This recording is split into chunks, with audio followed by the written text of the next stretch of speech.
Right now, above your head, something extraordinary is beginning. Not astronauts, not space tourists, servers, entire data centers preparing to leave Earth. By 2026, companies and governments could begin launching orbital data centers into space. The cloud may no longer live on this planet. But why would anyone launch the internet into orbit? Every message you send, every video you stream, every AI prompt you type, it all lives inside massive buildings, filled with thousands of servers running 24 hours a day.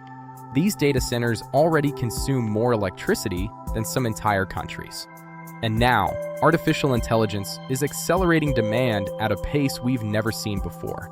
Training a single advanced AI model can consume as much power as tens of thousands of homes.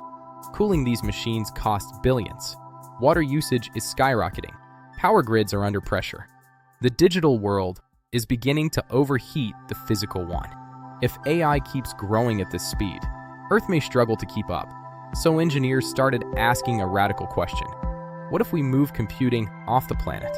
In orbit, solar energy is constant. No night, no weather, no clouds, just uninterrupted power from the sun.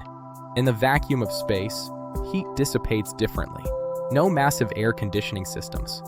Imagine server clusters floating in orbit, powered directly by solar arrays, processing AI models above the atmosphere.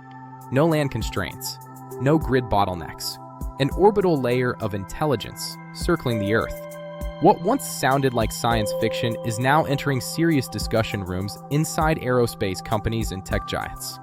By 2026, experts predict experimental orbital data clusters could begin testing. Edge computing nodes in orbit could reduce global latency. AI training centers could operate entirely in space. The cloud could literally float above us. But that's only half the story. Here's the part few are openly discussing. Whoever controls space-based computing controls a new layer of global power. If one nation dominates orbital AI infrastructure, it gains strategic advantages in cybersecurity, defense systems, economic leverage. Data sovereignty changes. Jurisdiction becomes complicated. What laws govern a server that isn't technically inside any country? What happens if orbital infrastructure becomes weaponized? The balance of digital power could shift beyond the surface of the planet. And once infrastructure moves to space, it's not easy to bring it back. Space isn't empty. It's increasingly crowded.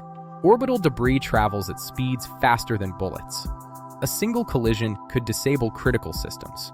Launch costs are lower than ever, but still expensive. Maintenance in orbit is complex. Repairs require robotic systems or additional launches. And if something fails, you can't just send a technician. This isn't a guaranteed revolution. It's a high-risk evolution. For the first time in history, humanity may move its intelligence beyond the surface of Earth. Not just satellites, not just probes, thinking machines. The next evolution of the internet may not be faster underground cables, but supercomputers orbiting silently overhead. The question is no longer whether space becomes part of our digital infrastructure. It's who builds it first, and who controls it. Because the next time you upload a file, it might not stay on Earth. If you enjoyed this deep dive, don't forget to subscribe and leave your thoughts in the comments. See you in the next video.